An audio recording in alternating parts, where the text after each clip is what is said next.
আসসালামু আলাইকুম। শিক্ষার্থী বন্ধুরা, আমরা পরিচ্ছেদ ৬ আলোচনা করেছিলাম স্বরধ্বনি সম্পর্কে। এখন আমরা পরিচ্ছেদ ৭ নিয়ে আলোচনা করব। এখানে আমরা ব্যঞ্জন ধ্বনি নিয়ে আলোচনা করব। আমরা দেখেছিলাম যে স্বরধ্বনি উচ্চারণের সময় মুখে কোথাও বাধা পায় না। এখন ব্যঞ্জন ধ্বনি নিয়ে আলোচনা করব, যেটা মুখে বাধাপ্রাপ্ত হবে। কণ্ঠ থেকে বের হওয়ার সময় মুখের বিভিন্ন জায়গায় বাধাপ্রাপ্ত হবে এবং কোথায় বাধাপ্রাপ্ত হয়েছে সে নিয়ে এই ব্যঞ্জন ধ্বনির বেশ কিছু শ্রেণীবিভাগ রয়েছে। তো আমরা চলো শুরু করা যাক। উচ্চারণের স্থান ও প্রকৃতি, ধ্বনির কম্পন ও বায়ুপ্রবাহ নিয়ে ব্যঞ্জন ধ্বনিকে কয়টি ভাগে ভাগ করা যায়? ৪ টি ভাগে ভাগ করা যায়। একটা হচ্ছে উচ্চারণের স্থান অনুযায়ী, অর্থাৎ কোথায় উচ্চারণ হচ্ছে, কোথায় বাতাস বাধাপ্রাপ্ত হচ্ছে, এই নিয়ে আ উচ্চারণের স্থান অনুযায়ী বিভাজন করা হয়। উচ্চারণের প্রকৃতি অনুযায়ী, অর্থাৎ উচ্চারণটা ঠিক কী রকম হচ্ছে।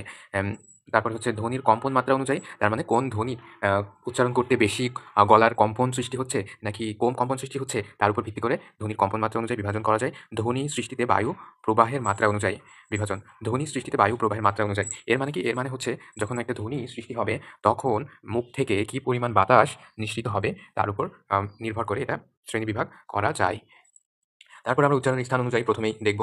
উচ্চারণের স্থান অনুযায়ী তার আগে আমরা আমাদের এই যে প্রত্যঙ্গগুলো, এগুলো নিয়ে কিছু দেখে রাখি। এই যে আমাদের মুখ দেখা যাচ্ছে, এটা হচ্ছে বাকযন্ত্র। ঠিক আছে? এটা হচ্ছে বাকযন্ত্র। তো বাকযন্ত্রের দেখো বিভিন্ন অঙ্গ-প্রত্যঙ্গ কিন্তু এখানে রয়েছে।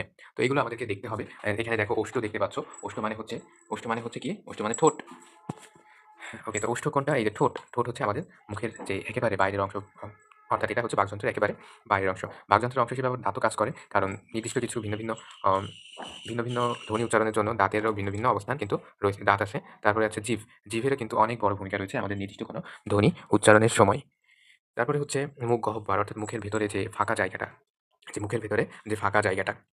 তারপরে নিচের চোয়াল, এটা হচ্ছে নিচের দিকে, এটা বাইরের দিকে নিচের দিকে চোয়াল। তারপর এখানে আছে শ্বাসনালী, অর্থাৎ এই যে ফুসফুস থেকে, এই ফুসফুস থেকে যে বায়ুটা বের হয় সেটা কি দিয়ে বের হয়? এই যে ফুসফুস থেকে বায়ু বের হয় সেটা বের হয় হচ্ছে শ্বাসনালীর মাধ্যমে। তারপরে আমাদের স্বরযন্ত্র আছে। এই শ্বাসনালীর উপরের দিকে অংশ একটা, আমাদের গলার ভিতরে একটা উঁচু অংশ আছে, আমরা যদি লক্ষ্য করি তাহলে এটাকে বলা হয় হচ্ছে শ্বাস আ এটাকে বলা হয় কি? এটাকে বলা হয় হচ্ছে স্বরযন্ত্র। তারপরে অধিজিহ্বা, অর্থাৎ একেবারে মুখের শেষ প্রান্তের দিকে একটু কিসের উপরে? ওই যে মোটা বা পুরু যে অংশটা, অর্থাৎ স্বরযন্ত্রের ঠিক উপরের দিকে কিন্তু আমাদের এই অধিজিহ্বা অবস্থিত। তারপর কোমল তালু দেখো, আ মুখের একেবারে শেষের দিকে এবং উপরের দিকে অবস্থান করে হচ্ছে কোমল তালু। আর দন্তমূল বলতে কি বোঝায় সেটা আমরা সামনে দেখব। দন্তমূল মানে হচ্ছে দাঁতের মূল। যেমন গাছের মূল হয় না? ঠিক তেমনই দাঁতের মূল হয়। দাঁতের উপরের অংশ আমরা দেখতে পাই এবং তার ভেতরে যে অংশটা গাঁথা থাকে সেটা হচ্ছে কি? দন্তমূল। তারপরে হচ্ছে শক্ত তালু। এই যে উপরে তুমি যদি জিহ্বাটা একটু উপরের দিকে দাও তাহলে দেখবা যে শক্ত অনুভব করছো তুমি। তো এটাকে বলা হয় হচ্ছে শক্ত তালু। তারপরে হচ্ছে নাসিকা গহ্বর। নাকের ভেতরে যে ফাঁপা জায়গাটা থাকে সেটা হচ্ছে নাসিকা গহ্বর। তারপরে আমরা দেখি আসলে দন্তমূলটা কি? কারণ এটা আমাদেরকে বুঝতে হবে। এই যে একটা দাঁত এখানে আমরা দেখতে পাচ্ছি। দাঁতের উপরের অংশটা দেখো, দাঁতের উপরের অংশটা কিন্তু এখানে দেখতে পাচ্ছ।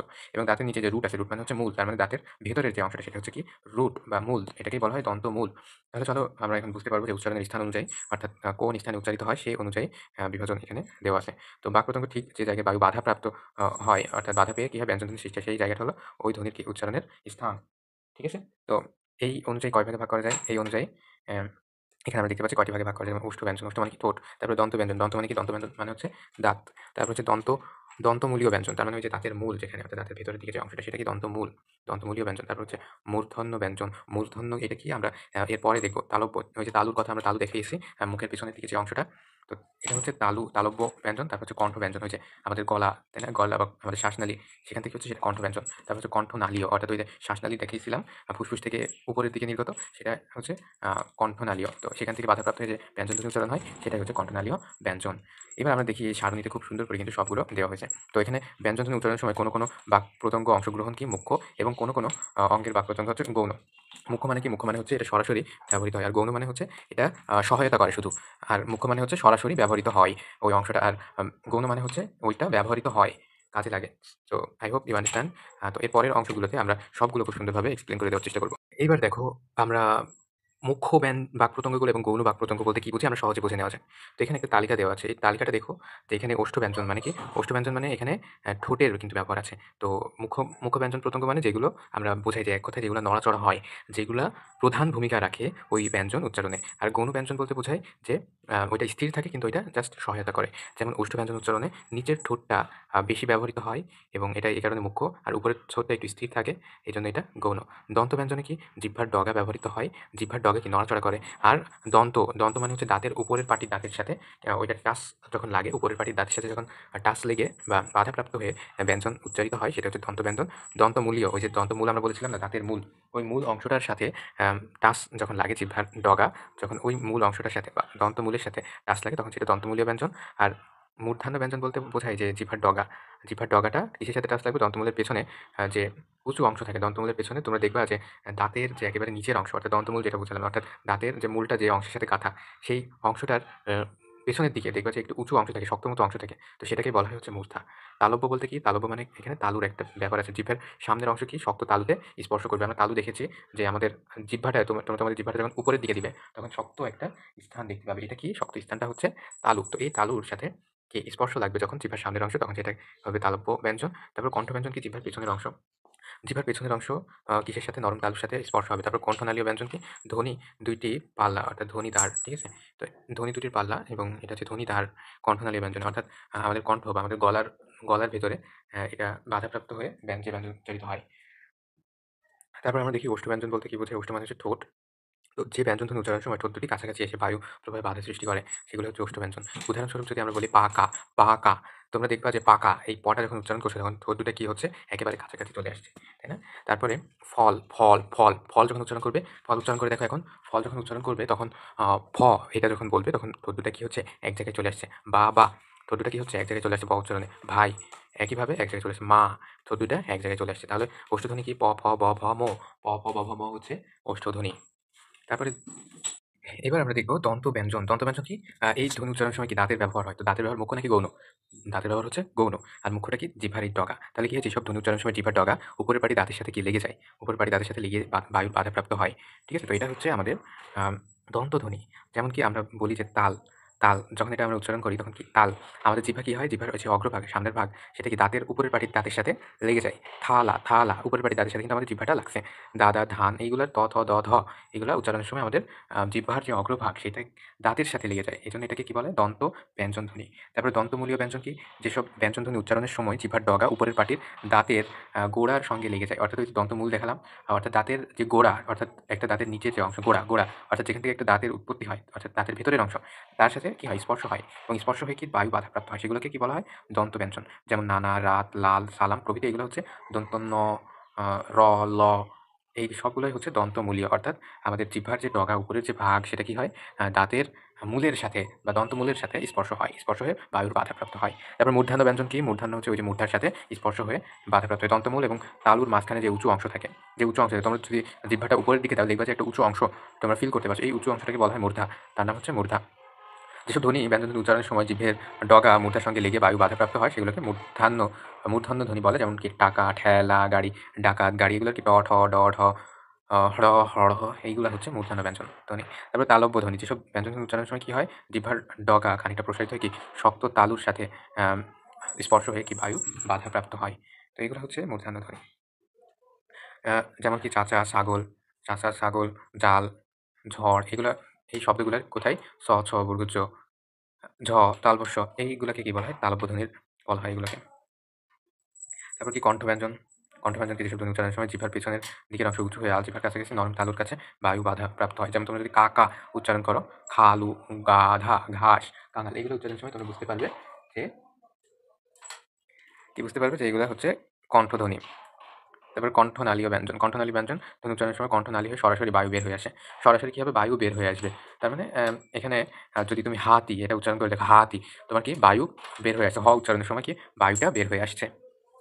ওকে, তারপর উচ্চারণের প্রকৃতি অনুযায়ী যে বিভাজন, সেটা আমরা দেখা যাক। তো ধ্বনি উচ্চারণের সময় ঠোঁট, জিহ্বা, জিহ্বামূল ইত্যাদি বাকপ্রত্যঙ্গ আকৃতিগত পরিবর্তন হয়। এতে বায়ুপথে এতে কি হয়? বায়ুপথে সৃষ্ট বাধার ধরন আলাদা, আলাদা হয়, এবং যার ফলে উচ্চারণও পরিবর্তন হয়ে যায়। উচ্চারণের এই প্রকৃতি অনুযায়ী ব্যঞ্জনধ্বনিকে কয়েকটা ভাগে ভাগ করা যায়। যেমন হচ্ছে স্পৃষ্ট ব্যঞ্জন, তারপর হচ্ছে নাসিকা ব্যঞ্জন, তারপর হচ্ছে উমু ব্যঞ্জন, পার্শ্বিক ব্যঞ্জন, কম্পিত ব্যঞ্জন, তড়িৎ ব্যঞ্জন। এইগুলো হচ্ছে আমাদের আম এই উচ্চারণের ধরনের উপর ভিত্তি করে, উচ্চারণের প্রকৃতির উপর ভিত্তি করে। স্পৃষ্ট ব্যঞ্জন এগুলো কি? এগুলো হচ্ছে উচ্চারণের সময় বাকপ্রত্যঙ্গ পরস্পরের সংস্পর্শে এসে বায়ু পথে বাধা তৈরি করে। তো এগুলোকে আবার স্পর্শ ব্যঞ্জন হিসেবেও চেনা যায়। তো পথ, তল, টক, এখানে আমরা প, ত, ট, চ, ক প্রভৃতি কি? স্পৃষ্ট ব্যঞ্জন। উচ্চারণ অনুযায়ী এগুলোকে ওষ্ঠদীপ্ত, দন্তদীপ্ত, মূর্ধাদীপ্ত, মূর্ধাস্পৃষ্ট, তালুস্পৃষ্ট এবং কণ্ঠস্পৃষ্ট, এই ৫ ভাগে ভাগ করা যায়। তো এই যে ৫ ভাগে ভাগ করা যায়, এগুলো আমাদেরকে মনে রাখতে হবে। ওষ্ঠ মানে ঠোঁটের সাথে এর সংস্পর্শ আসবে। যেমন প, ফ, ব, ভ, এগুলো উচ্চারণের সময় ঠোঁটের সাথে ২ ঠোঁটের স্পর্শ হয়।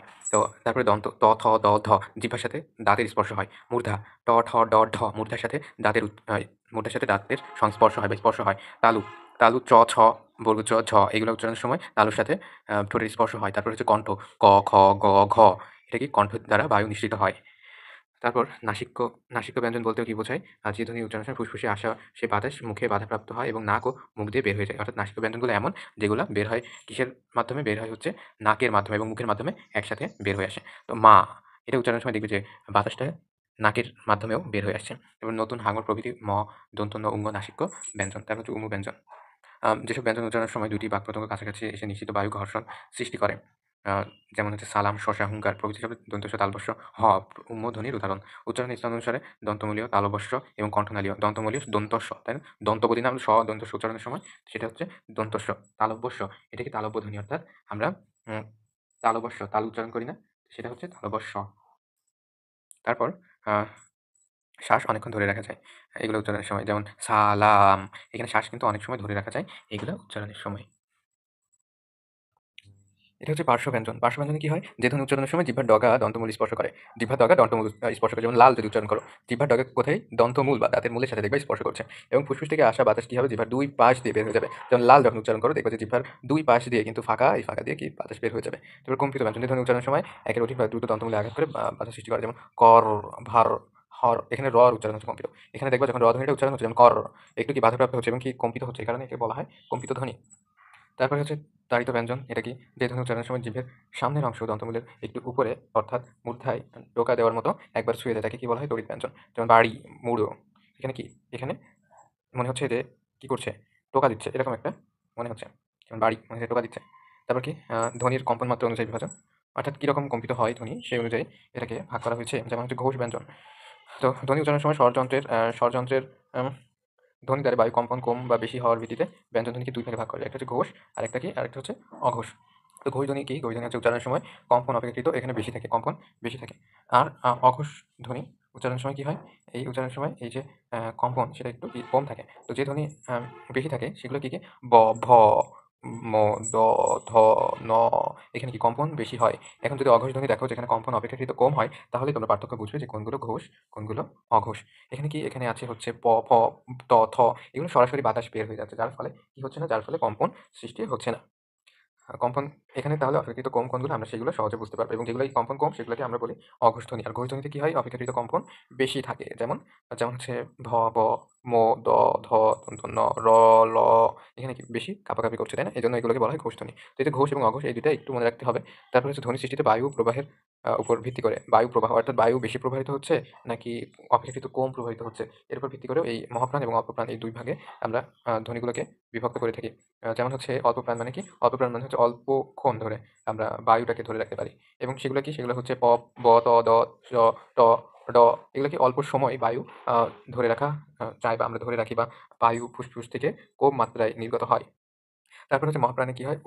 অপেক্ষাকৃত একটু বেশি মাত্রায় বায়ুটা বের হয়। যেমন ফ, দেখবা যে ফ উচ্চারণের জন্য বায়ু বেশি নির্গত হচ্ছে মুখ থেকে। ফ, ভ, থ, ধ, ঠ, ড এগুলো কি হচ্ছে? বেশি বায়ু নির্গত হচ্ছে।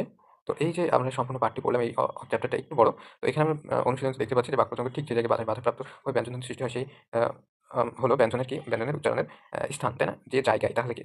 উচ্চারণের স্থান। তারপর হচ্ছে দন্তব্যঞ্জন ধ্বনির মুখ্য প্রত্যঙ্গ কোনটা? মুখ্য প্রত্যঙ্গ কোনটা আমরা পড়েছিলাম? সেটা হচ্ছে আমাদের দন্ত। দন্তর ক্ষেত্রে কি? অর্থাৎ জিহ্বার ডগা। জিহ্বার ডগা যখন দাঁতের সাথে লাগে, অর্থাৎ যেটা নড়াচড়া করে সেটাকে মুখ্য বলেছিলাম, তাই না? জিহ্বার ডগা নড়াচড়া করে। সো এটা হচ্ছে মুখ্য। তারপর হচ্ছে আ কোনো ধ্বনি, কোনো ব্যঞ্জন ধ্বনি উচ্চারণের সময় জিহ্বার ডগা উপরের পাটি দাঁতের সাথে লেগে বায়ু বাধাপ্রাপ্ত হয়, তাহলে সেগুলোকে কি বলা হয়? সেগুলোকে দন্তব্যঞ্জন বলা হয়। অর্থাৎ এখানে মুখ্য হিসেবে কাজ করছে হচ্ছে জিভের ডগা, এবং গৌণ হিসেবে কাজ করছে দাঁতের গোড়া, এবং গৌণ হিসেবে যেটা কাজ করছে এটা হচ্ছে দন্তব্যঞ্জন। তালব্য ব্যঞ্জনের উদাহরণ আছে কোন শব্দ? অর্থাৎ যে শব্দটা উচ্চারণের সময় তালুর সাথে আ স্পর্শ হবে বা লেগে যাবে সেটা। যেমন শশা, এটা লাগছে না। ঘাস, এটাও লাগছে না। কল, কল, দল, দল, দল, এটা কিন্তু লেগে যাচ্ছে। দল তালুর সাথে লেগে যাচ্ছে। তো এইভাবে আমরা কিন্তু মুখস্থ না করেও অনেক সময় উত্তরগুলো কিন্তু দিয়ে দিতে পারবো। উচ্চারণ স্থানে তালব্য শ কোনটা? এখানে তালব্য শ, তাই না? আমরা এমনিতে তালব্য শ এটা উচ্চারণ করি বা এটা আমরা বলি। তো এজন্য এটা হচ্ছে তালব্য শ। এই কারণে এটাকে তালব্য শ বলা হয়, যেহেতু তালুর সাথে উচ্চারিত হয়। কম্পিত ব্যঞ্জনের উপস্থিতি আছে কোন শব্দে? কম্পিত, হঠাৎ, এটা কি? এটা কণ্ঠ দিয়ে সরাসরি বাতাস বের হয়ে যাচ্ছে। তারপরে চানাচুর, এটা হচ্ছে না। গাঢ়, এটা কি? এটা হচ্ছে ধাক্কা খাচ্ছে। বড়, বড়, এটা কি কম্পিত হচ্ছে না? বড়। আচ্ছা, ফুসফুস থেকে বাতাস নির্গমনের সময় বায়ু প্রবাহ কম থাকলে সেগুলোকে কি বলা হয়? বায়ু প্রবাহ কম থাকলে কি বলা হয়? অল্প প্রাণ। আর বেশি থাকলে কি বলা হয়? মহাপ্রাণ, অপেক্ষাকৃত বেশি থাকে। আর ঘোষ ধ্বনি অঘোষ ধ্বনিতে আমরা জেনেছিলাম যে কম্পন, ঠিক আছে? কম্পন কি হয়? কম্পন বেশি হলে ঘোষ এবং কম হলে, অপেক্ষাকৃত কম হলে সেটা অঘোষ ধ্বনি। I hope you understand. এটাকে আমরা গুগল ড্রাইভে রেখে সেভ করে দিলাম। তোমরা ডেসক্রিপশন বক্স থেকে দেখে নিতে পারো।